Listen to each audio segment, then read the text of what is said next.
Selamat pagi rekan-rekan sekalian, senang sekali kami dapat menemani Anda semua selama 40 menit ke depan dalam Hangout on Air kali ini mengenai Google Display Network. Sebelumnya saya mau minta maaf karena ada sedikit kesalahan teknis, tapi sekarang kita sudah kembali di sini untuk menemani Anda selama 40 menit ke depan. Pertama-tama perkenalkan, nama saya Jennifer. Saya akan ditemani oleh rekan saya, Anna. Dan kami akan membahas 3 subtopik pada Hangout on Air kali ini, yaitu perkenalan terhadap Google Display Network, pembuatan iklan yang baik, dan yang terakhir adalah praktik terbaik Google Display Network.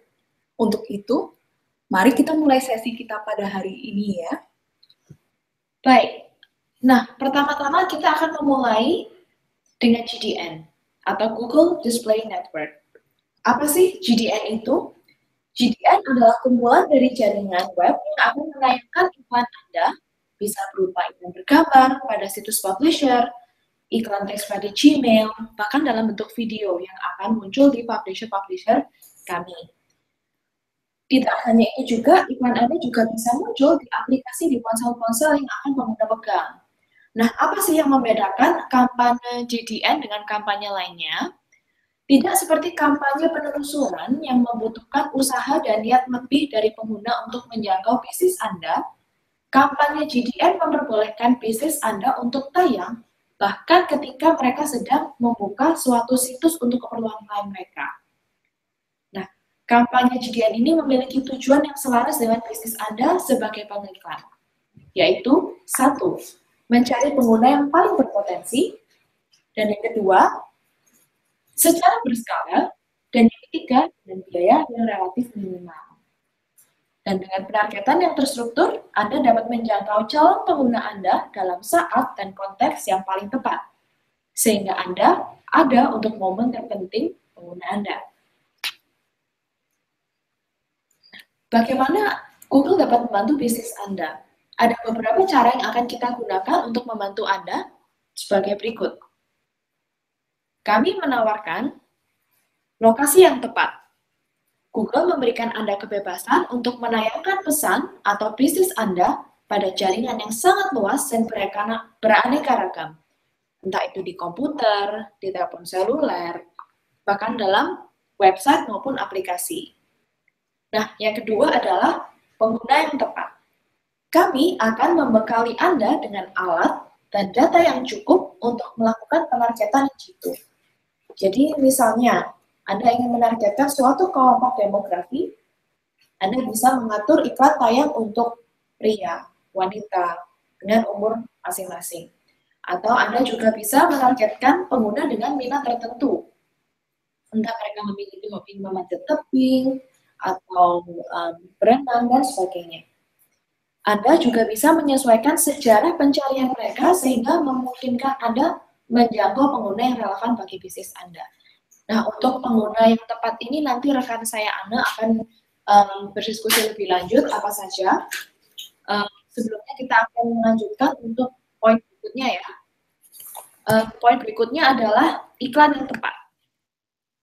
Nah, kami akan menyediakan iklan dalam berbagai opsi bentuk iklan yang dapat Anda pilih sesuai dengan kebutuhan dan minat pengguna.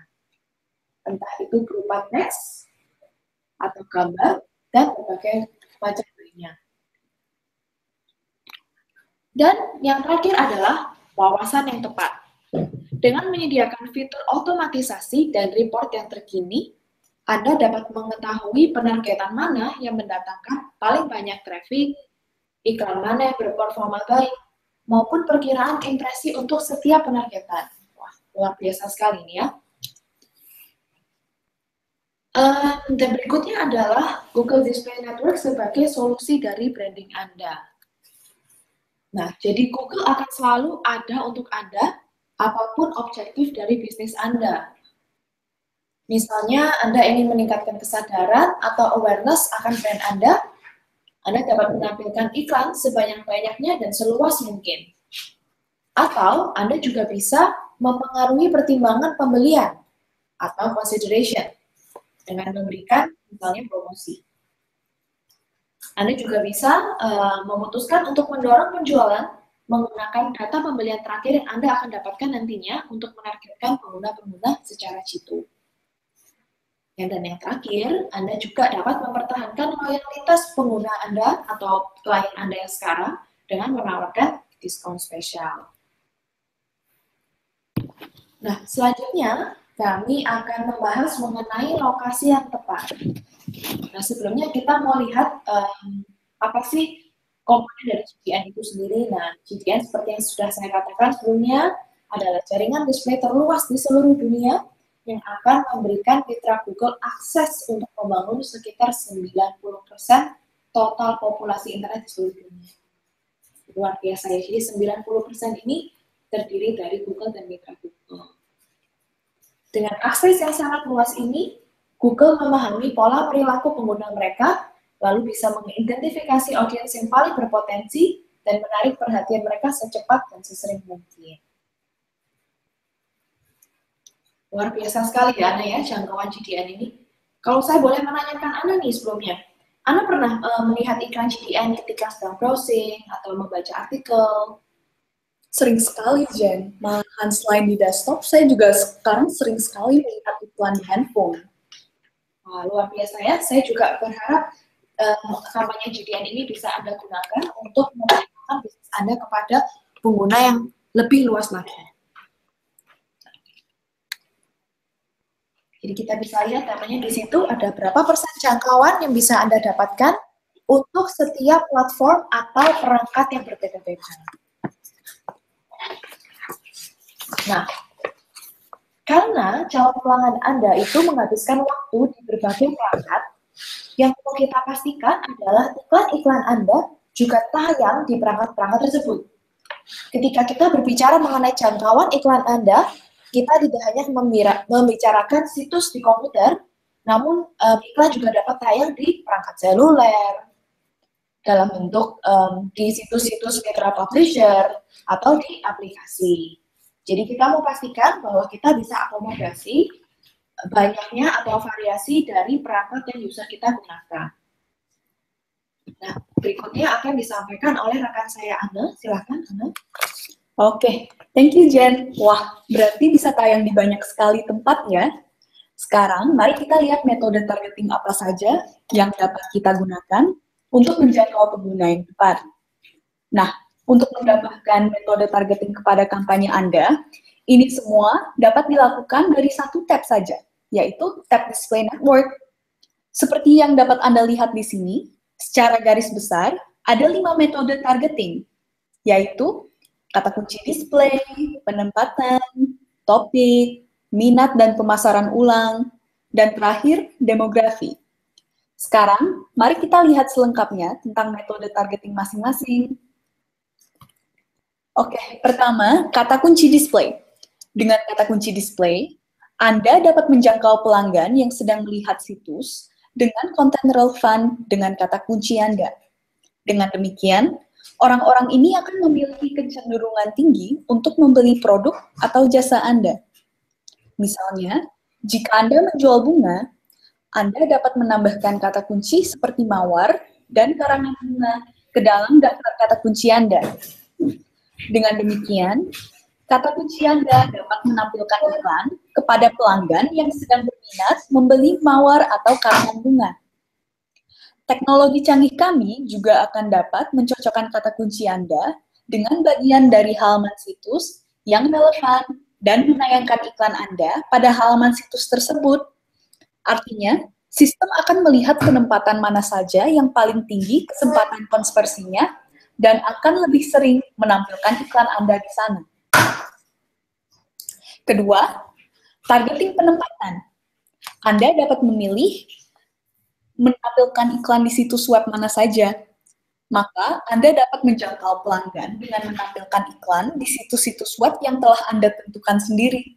Wah, keren nih, Ana ya. Berarti kita sebetulnya bisa nih, Ana, tayangan iklan di situs-situs terkenal seperti Kompas, Liputan 6, dan lain-lain bisa ya, Ana ya? Itu benar sekali, Jen, karena mereka bagian dari Display Network Google AdWords.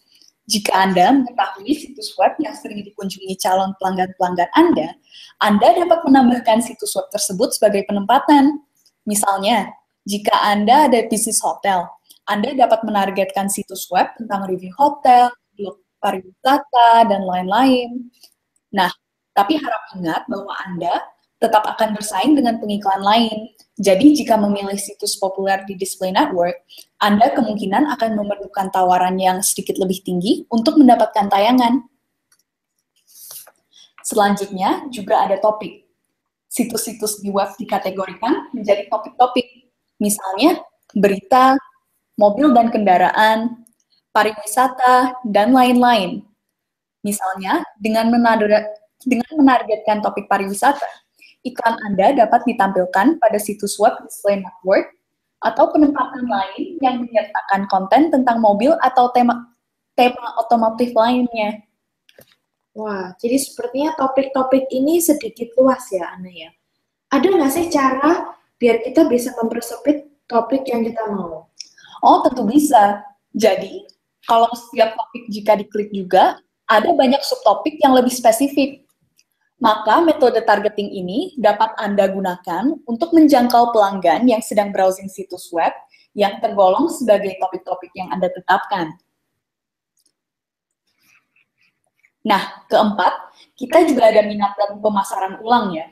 Jadi di bawah ini ada beberapa submetode, yaitu remarketing, pemirsa afinitas, pemirsa dalam pasar, dan juga pemirsa serupa. Nah, mari kita mulai dengan remarketing dulu ya. Apakah Anda tahu bahwa 96% pelanggan meninggalkan website Anda tanpa berkonversi? Bahwa 70% meninggalkan keranjang belanja tanpa membeli. Dan 49% dari pelanggan yang membeli akan mengunjungi 2-4 situs sebelum membeli. Remarketing membantu mengoptimalkan anggaran Anda. Ketika pelanggan mengakui iklan Anda telah membayar untuk klik tersebut. Jika pelanggan masuk ke situs dan tidak berkonversi, maka biaya ini akan tersia-sia. Dengan remarketing, ketika pelanggan itu telah masuk ke situs Anda dapat membawa mereka kembali ke situs Anda dengan menayangkan iklan berulang kali ke pelanggan-pelanggan tersebut. Wah, berarti remarketing penting sekali ya. Nah, kalau saya lihat, guna mendapatkan lebih banyak konversi di display network ya, benar? Benar sekali, Jan. Nah, selain remarketing, juga bisa menggunakan penargetan lain yang kita lihat di sini. Nah, Anda juga dapat menargetkan pelanggan berdasarkan golongan afinitas atau minat jangka panjang mereka. Nah, pemirsa afinitas telah digolongkan menjadi kategori masing-masing berdasarkan pola browsing mereka. Misalnya nih, ahli kecantikan, penggemar olahraga, penggemar memasak, penggemar mode, dan lain-lain. Seperti yang dapat kita lihat di sini. Jika Anda ingin mengiklankan toko mebel Anda misalnya, Anda dapat menampilkan iklan kepada penggemar dekorasi rumah. Nah, selain ini, di sini kami juga ada targeting pemirsa dalam pasar. Perbedaannya di sini adalah mereka pelanggan yang telah dideteksi oleh sistem untuk ada minat membeli produk atau jasa berkategori ini, seperti produk bayi, mobil, olahraga, jasa keuangan, dan lain-lain. Nah, Anda dapat mengubah iklan Anda dengan pesan yang spesifik kepada pelanggan-pelanggan masing-masing. Misalnya nih, jika Anda menjual produk bayi dan anak, Anda dapat menargetkan kepada pemirsa dalam pasar produk bayi dan anak yang sudah minat membeli tipe produk Anda. Anda juga dapat menggunakan targeting pemirsa dalam pasar. Selain itu, Anda juga dapat menampilkan kepada pengguna-pengguna yang mirip dengan pemirsa terbaik Anda. Pemirsa serupa memperbolehkan Anda menemukan pemirsa baru dengan karakteristik yang sama dengan penunjung situs Anda. Misalnya, pengguna baru yang mirip-mirip dengan orang-orang di dalam daftar remarketing Anda. Maka, fitur ini akan sangat berguna untuk menargetkan pelanggan baru yang belum pernah masuk situs Anda, namun ada kecenderungan tinggi untuk tertarik dengan produk atau jasa Anda. Paling terakhir, Anda juga dapat menargetkan pengguna berdasarkan umur, jenis kelamin, dan juga status orang tua. Misalnya, jika Anda hanya ingin menargetkan pelanggan wanita, pelanggan yang berkeluarga, atau pelanggan dengan umur tertentu, sistem kami menggolongkan pengguna menggunakan kombinasi data eksplisit dan juga implisit. Dan kami akan terus-menerus menyesuaikannya untuk menjamin ketelitian kategorisasi kami. Wah, jadi banyak sekali ya ini metode penargetan yang bisa kita gunakan di kampanye GDN kita atau Google Display Network. Tapi aku penasaran nih, Ana. Bagaimana ya cara yang paling bagus untuk menambahkan penargetan? Nah, pertanyaan yang bagus sekali, Jan. Mungkin saya bisa berbagi sedikit ya tentang praktik terbaik untuk menambahkan penargetannya. Untuk menjangkau penayangan iklan paling luas, silahkan gunakan satu metode targeting saja per satu grup iklan. Nah, kenapa? Mari kita lihat contoh-contoh berikut ini. Di skenario ini, satu grup iklan hanya menggunakan satu metode penargetan, yaitu penempatan. Di skenario ini, tayangan yang tersedia adalah 50 juta sampai 100 juta tayangan, karena Anda leluasa menayangkan kepada siapapun yang sedang berada di situs tersebut. Di skenario kedua ini, satu grup iklan menggunakan dua metode penargetan, yaitu penempatan, ditambah topik, dengan setelan target dan tawaran. Di sini, Anda dapat melihat bahwa tayangan yang tersedia sekarang turun 99% daripada jika Anda hanya menggunakan penempatan. Tadi 50-100 juta ya, dan sekarang hanya 500.000 sampai 1 juta saja. Nah, ini karena jika Anda memilih target dan tawaran, iklan Anda hanya akan tayang jika seseorang pelanggan sedang berada di situs tertentu, dan isi situs tertentu tersebut terkait dengan topik yang Anda tetapkan. Ini ibarat melempar dadu 2 kali, dan iklan hanya akan tayang jika dua-dua kalinya Anda mendapatkan angka 6, maka penayangannya akan lebih sempit. Cukup drastis ya ini penyempitannya. Bisa kita lihat bahwa sebelumnya 50 juta bisa menjadi 500.000 setelah kita menambahkan penargetan ya. Benar sekali. Jadi apakah Anda pernah merasa bahwa penayangan iklan Anda sangat sedikit atau tidak keluar sama sekali? Jika iya, Anda mungkin mempersempit jangkauan iklan dan membuat iklan jarang ditampilkan karena menggunakan lebih dari satu metode targeting per iklan dan menggunakan setelan target dan tawaran. Tapi, jika topik Anda setel menjadi khusus tawaran saja, Anda dapat melihat bahwa tayangan yang tersedia mingguan masih 50 juta sampai 100 juta. Apa maksudnya khusus tawaran? Ini artinya iklan akan tetap tayang ke semua pelanggan yang sedang browsing di situs tertentu yang sudah Anda tetapkan pada penempatan.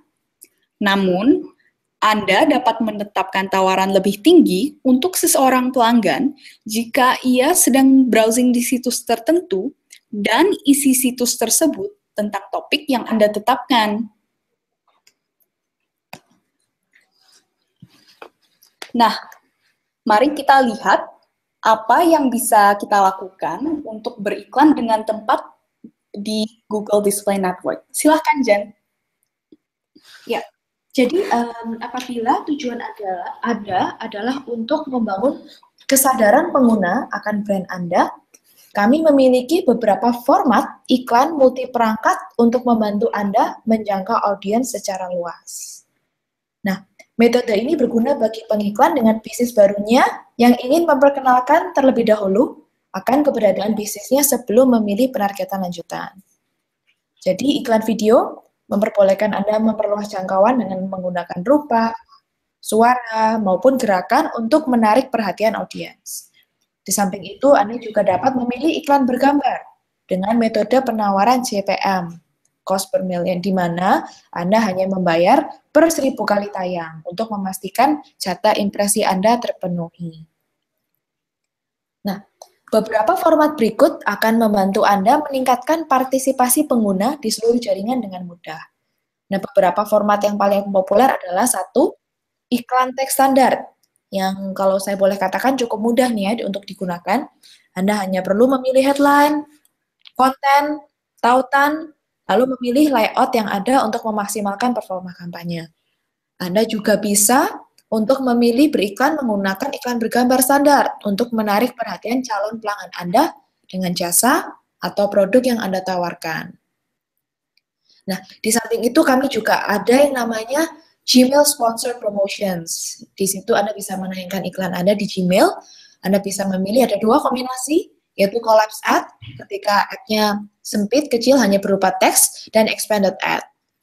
Ketika diekspansi akan menambahkan gambar, logo, dan informasi lain mengenai bisnis Anda.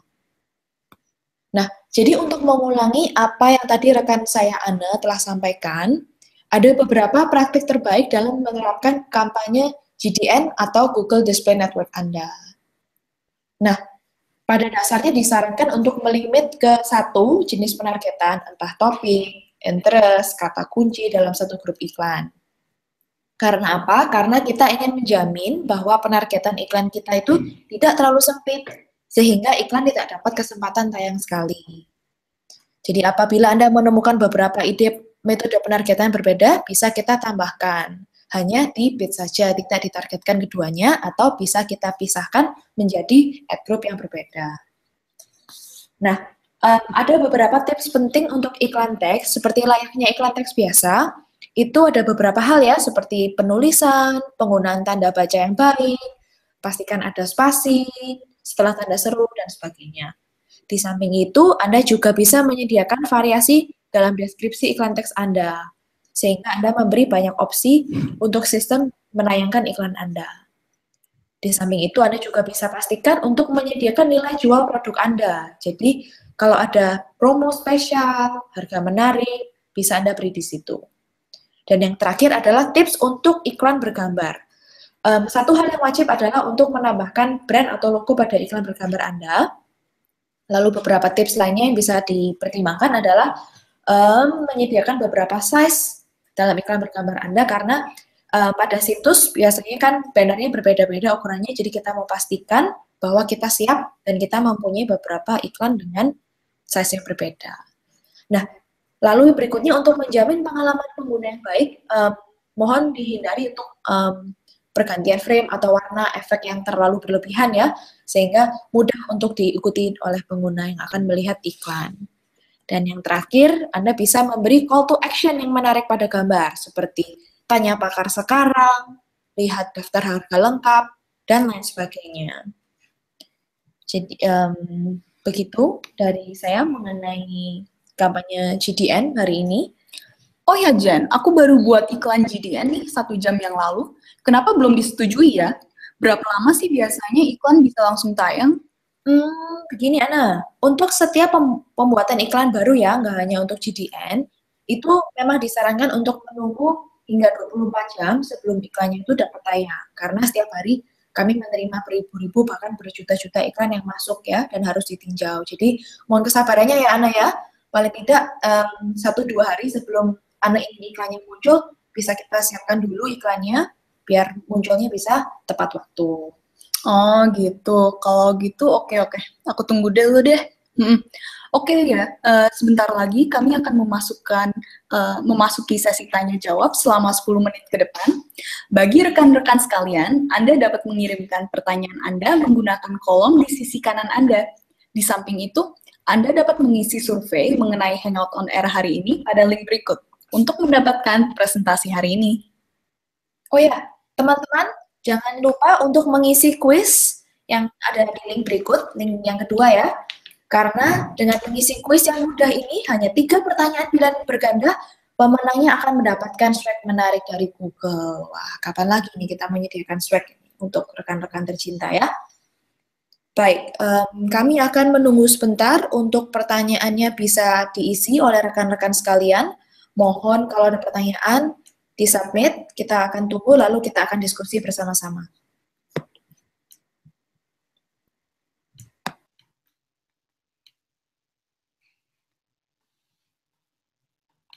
Ini pertanyaannya dari sini aja, yang mana mau dibahas. Kita view yang banyak infonya.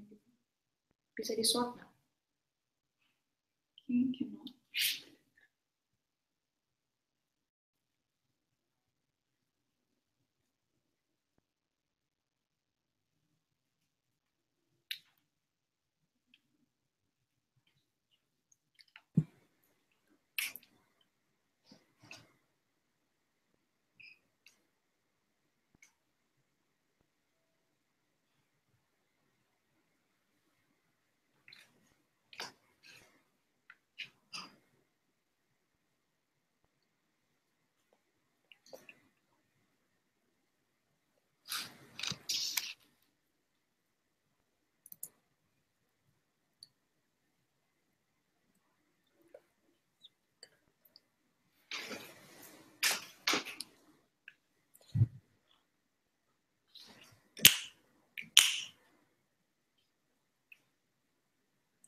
Oke, mungkin yang pertama ini coba kita lihat aja ya.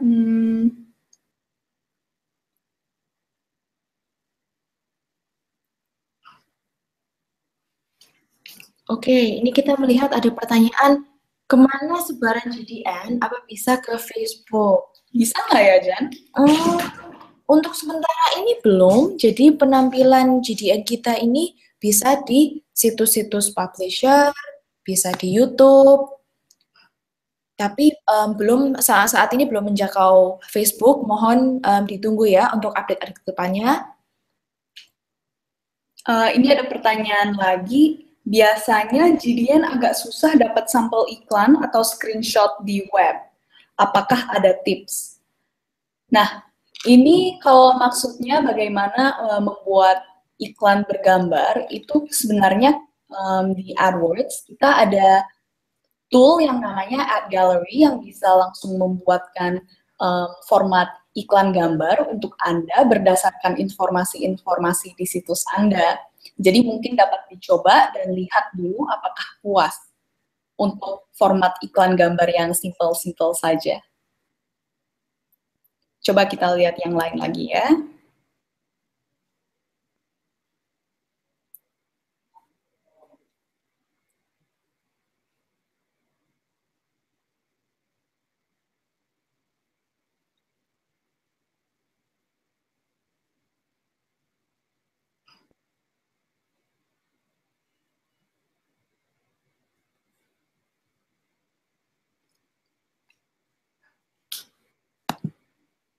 Ini ada pertanyaan, adakah minimum budget untuk melakukan GDN campaign agar berjalan dengan efektif?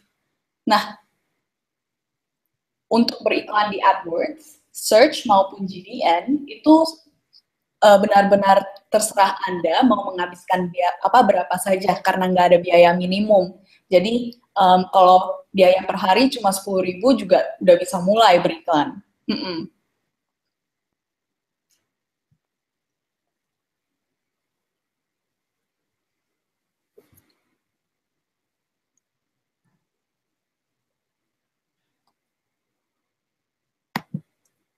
Nah, saya juga melihat pertanyaan, warna-warna apa yang menarik dan biasa digunakan untuk membuat GDN bergambar. Nah, ini nggak ada peraturan khusus ya, Ana ya, hitam di atas putih mana yang benar, namun pada dasarnya bisa disesuaikan oleh penggunaan warna di situsnya. Jadi ketika orang lihat iklannya, diklik, ada kesinambungan antara iklan dengan situs yang digunakan. Oh, begitu ya, Jan.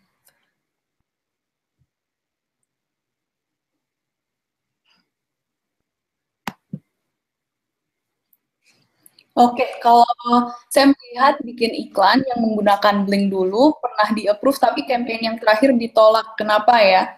Oke, sebenarnya ini mungkin pada saat itu iklannya belum ditinjau saja, namun untuk iklan yang blink, kalau blinknya terlalu sering, itu kita pengen memberikan pengalaman user experience terbaik ya kepada pelanggan. Jadi mungkin sebaiknya lebih enak membuat iklan gambar yang blinknya agak pelan atau sama sekali nggak blink gitu.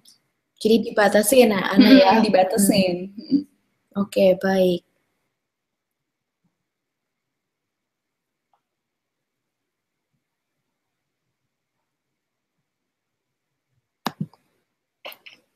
Ya, ada yang menanyakan apa bisa mendapat materi? Bisa, seperti yang sudah kita sampaikan sebelumnya. Mohon mengisi feedback di link pertama yang di atas. Lalu kami akan mengirimkan materi presentasi hari ini kepada mereka-mereka yang telah mengisi feedback. Jadi ditunggu ya feedback dari Anda sekalian. Feedbacknya sangat singkat dan setelah itu Anda bisa langsung dapat materinya ya.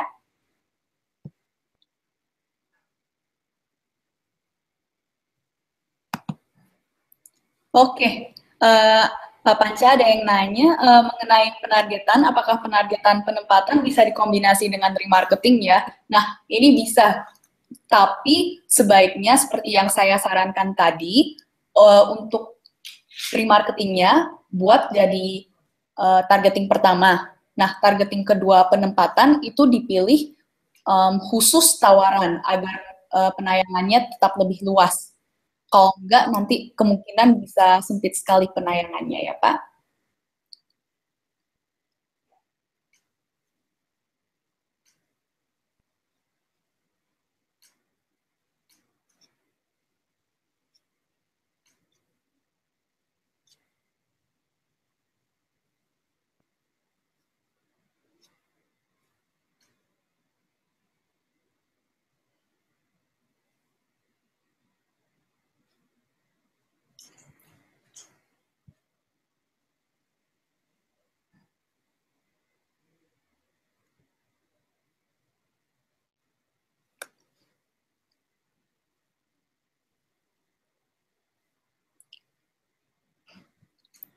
Pertanyaan mana lagi ya, Jen?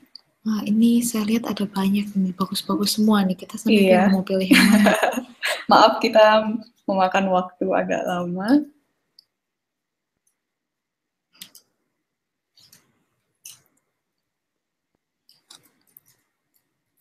Oke.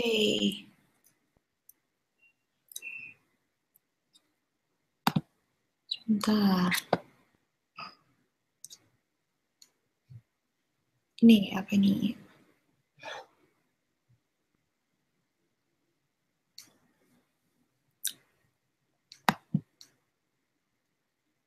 Nah, apakah dengan menggunakan GDN placement bisa ditentukan hanya di halaman berita tertentu, seperti kosmetik, hanya di kategori berita wanita?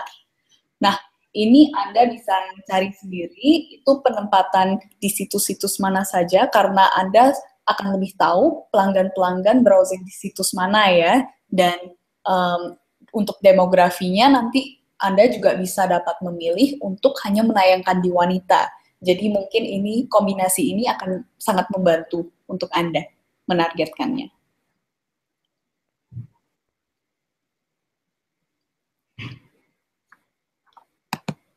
Oke, ada pertanyaan satu lagi nih, Mbak Google. Oke, berapa size materi display yang perlu disiapkan jika mau pasang di GDN? Kalau misalnya ditanyakan adalah jumlah size-nya, itu saya sarankan kita memenuhi semua format yang ada ya, untuk menjamin bahwa banner-banner dengan size yang berbeda di situs itu bisa masuk. Nah, ketika Anda akan membuat iklan nanti, image ad, akan ada secara terperinci format-format dari iklannya, berapa kali berapa itu bisa Anda dapatkan di situ, jadi penggunaan gambarnya bisa disesuaikan dengan template yang sudah kita bagikan nantinya. Dan di slide nanti juga ada bagian yang Jen baru presentasi, yang ada linknya, jadi Anda bisa lihat size-size berbeda yang kita ada di sana untuk inventory iklan kita ya.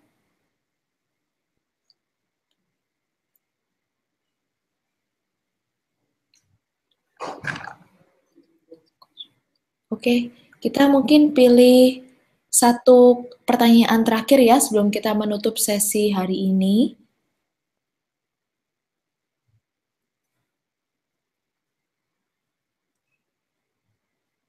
Oke, pertanyaan terakhir adalah dari Ibu Devi Rahmawati. Bisakah menggunakan CPC untuk campaign GDN? Jawabannya adalah bisa. Dan berapa benchmark CTR yang baik untuk iklan GDN di masing-masing device?